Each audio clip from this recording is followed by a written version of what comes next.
जिस पार्टी को चिल्ला चिल्ला कर हम ओरिजिनल है ये कहने की नौबत नहीं आती, क्योंकि महाराष्ट्र की जनता ने फैसला कर दिया है कौन असली है और कौन नकली है। हालात ऐसे थे कि जब विपक्ष का कोई नेता सरकार के खिलाफ बोलता है तो उसको बोला जाता है चुप हो जा, सरकार के खिलाफ मत बोल वरना ईडी, सीबीआई या इनकम टैक्स आ जाएगा। सर इस but don't cut his time. He's not ending. You are ending. No sir, Sharad Pawar ji जब कृषि मंत्री थे उस समय उन्होंने ये TRQ दिया था। मैं माननीय मंत्री महोदय के संज्ञान में ये बात लाना चाहूंगा कि सर देश में मिनरल वाटर की बोतल 20 रुपए में मिलती है और हमारा किसान दूध 22 या 24 रुपए में बेचता है। तो क्या ये किसान को समृद्ध करने का निर्णय है सर? Sri Amol Kohli. धन्यवाद अध्यक्ष महोदय। मैं महामहिम राष्ट्रपति जी के अभिभाषण पर धन्यवाद प्रस्ताव पर बोलने के लिए Camera कहाँ है sir? They are not showing the speaker. No, it is okay. They are showing. Carry on. Carry on. Carry on. धन्यवाद अध्यक्ष महोदय। मैं महामहिम राष्ट्रपति जी के अभिभाषण पर धन्यवाद प्रस्ताव पर बोलने के लिए मेरी पार्टी राष्ट्रवादी कांग्रेस शरद चंद्र पवार पार्टी की तरफ से खड़ा हूं, जिस पार्टी को चिल्ला चिल्ला कर हम ओरिजिनल है ये कहने की नौबत नहीं आती, क्योंकि महाराष्ट्र की जनता ने फैसला कर दिया है कौन असली है और कौन नकली है। राष्ट्रपति जी ने जिन उपलब्धियों का उल्लेख किया उसके लिए मैं सरकार का अभिनंदन करता हूं, लेकिन कुछ बुनियादी सवाल है अध्यक्ष महोदय। जब 5वें नंबर की हमारी अर्थव्यवस्था, ये गौरवशाली बात है, लेकिन देश ये भी जानना चाहता है कि देश पर कर्जा कितना है, देश पर बोरोइंग्स कितनी है और देश के सकल उत्पाद के ये बोरोइंग्स कितनी फीसदी है और ये ऋण कब तक और कैसे चुकाया जाएगा। हमारी मराठी में कहावत है, ऋण काढून सण फार काळ साजरा करता येत नाही। और इसलिए दूसरी बात है, महामहिम राष्ट्रपति जी ने जो कही कि 80 करोड़ देशवासियों को मुफ्त राशन दिया जा रहा है, तो 5वीं अर्थव्यवस्था के लिए क्या ये घोषणावा है? और दूसरा सवाल ये खड़ा होता है कि बावजूद इसके हंगर इंडेक्स में भारत का स्थान 125 देशों में 111वां है, जो पाकिस्तान, नेपाल, बांग्लादेश और श्रीलंका से भी नीचे है। क्या ये उपलब्धि है?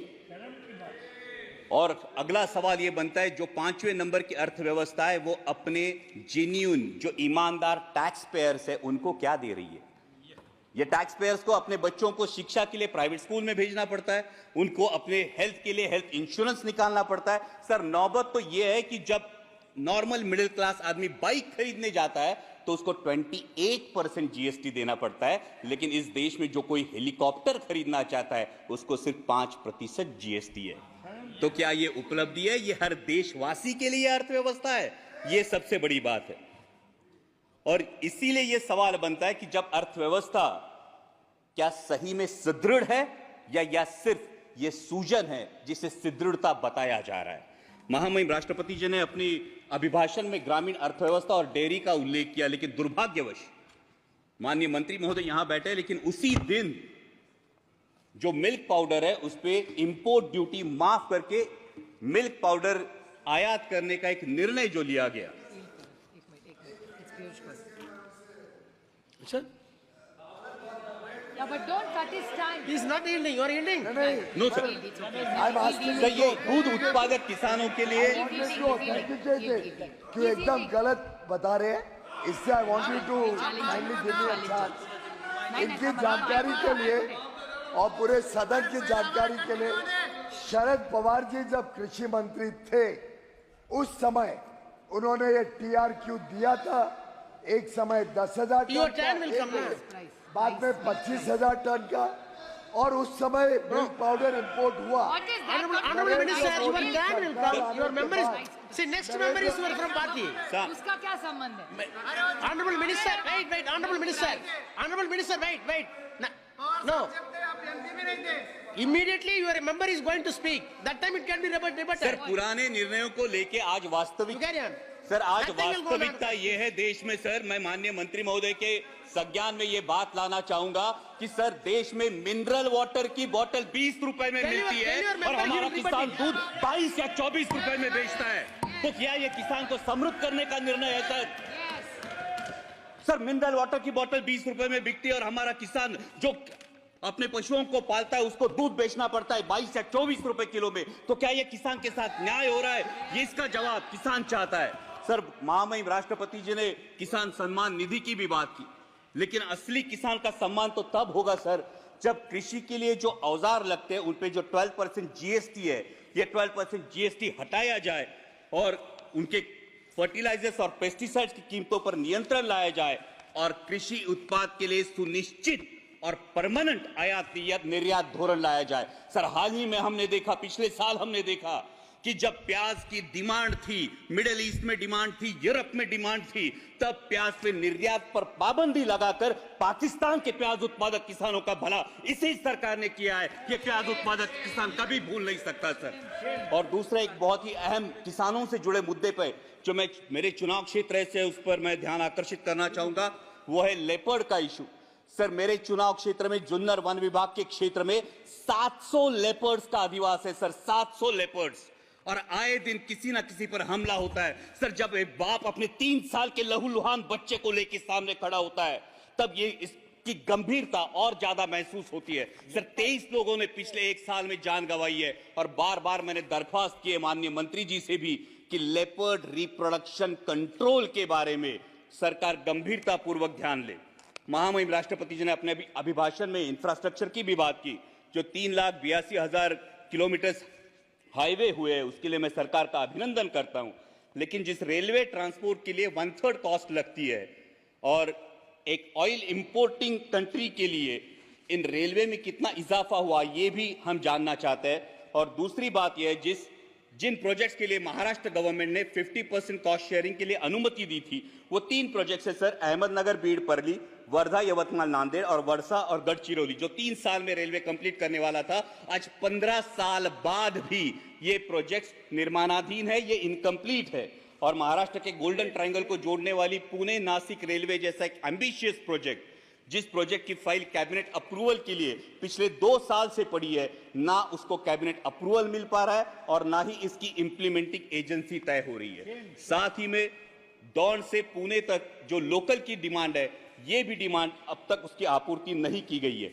सर, डिफेंस सेक्टर के रिफॉर्म की महामहिम राष्ट्रपति जी के अभिभाषण में बात हुई और आज ही मैं जब भाषण सब सुन रहा था तब भारतीय न्याय संहिता की अंग्रेजों के जमाने की कानूनों को बदलने की जो बात हुई, लेकिन सर डिफेंस के बारे में रेड जोन का ये मुद्दा है जो पिंपरी चिंचवड़ में और देश के 13 राज्यों में रेड जोन लागू होता है। ये रेड जोन 1903 के इंडियन डिफेंस एक्ट, अंग्रेजों के जमाने के कानून के तहत 2000 यार्ड का लागू होता है, लेकिन 1970 में जो स्टेक रेगुलेशंस हमने अपनाए, जो यूएन के स्टेक रेगुलेशंस हमने अपनाए, जिसको 2005 में अमेंड किया गया, उस स्टेक रेगुलेशन के तहत 200 से 500 मीटर सिर्फ रेड जोन की मर्यादा होनी चाहिए। और इसलिए रेड जोन क्या है? रेड जोन ये होता है जो डिफेंस का जो सेक्टर होता है, ये डिफेंस के सेक्टर के इसमें निर्माण के लिए अनुमति नहीं दी जाती, इन घरों को गैर कानूनी करार दिया जाता है। और इसलिए मेरी दरख्वास्त है कि अंग्रेजों के इस कानून को त्याग कर 1905 के इंडियन डिफेंस एक्ट को त्याग कर स्टेक रेगुलेशंस के तहत 500 मीटर के परे रेड जोन हटाया जाए और लाखों देशवासियों को राहत दी जाए। सर, अगला मुद्दा युवाओं की जो बात हुई महामहिम राष्ट्रपति जी के अभिभाषण में, लीडर ऑफ अपोजिशन ने नीट का भी मुद्दा उठाया।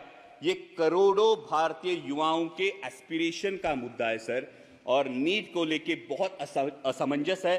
सब जगह पे नीट का सिलेबस सीबीएसई बोर्ड के तहत है। जो बच्चे स्टेट बोर्ड में पढ़ाई करते हैं उनको क्लासेस लगाने से कोई दूसरा ऑप्शन नहीं बचता और क्लासेस की फीस लाखों में चली जाती है। और अभी नीट पेपर लीक के इल्जामों के बाद ये असमंजस युवाओं में है, क्या रीनीट होने वाली है? अगर रीनीट होती है तो जिन बच्चों ने ईमानदारी से पढ़ाई की उन बच्चों का क्या होगा? और अगर रीनीट और इस फैसले में अगर देरी लग जाती है तो सर एमबीबीएस का जो सिलेबस है फर्स्ट ईयर का, जिसमें फाउंडेशन होता है एनाटॉमी, फिजियोलॉजी और बायोकेमिस्ट्री का, जो 1 साल होता है, ये अगर कम कर दिया जाए तो युवाओं में जो एमबीबीएस एस्पायरेंट्स है उनका ये फाउंडेशन वीक हो जाएगा। सर, दूसरा युवाओं से लेकर मेरे महाराष्ट्र में एक बहुत अहम मुद्दा है, वो है मराठा आरक्षण का। मराठा आरक्षण को लेकर महाराष्ट्र में बहुत बड़ा आक्रोश है और उसी को लेके ओबीसी के युवाओं में अपने आरक्षण को लेकर चिंता भी है। इसलिए मेरी सदन के माध्यम से सरकार से दरख्वास्त है कि जातिगत जनगणना कराई जाए और किसी भी के आरक्षण को ठेस ना पहुंचाते हुए मराठा समाज को भी आरक्षण दिया जाए।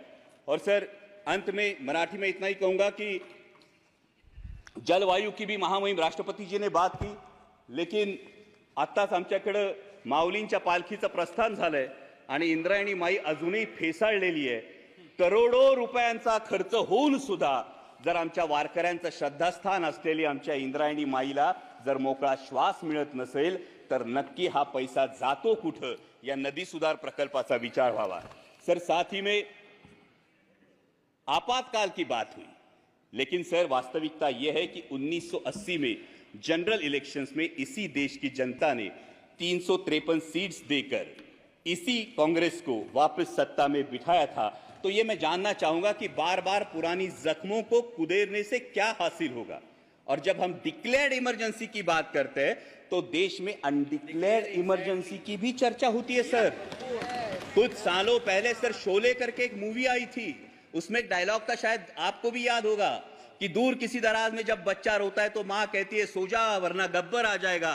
सर, हालात ऐसे थे कि जब विपक्ष का कोई नेता सरकार के खिलाफ बोलता है तो उसको बोला जाता है चुप हो जा, सरकार के खिलाफ मत बोल वरना ईडी सीबीआई या इनकम टैक्स आ जाएगा.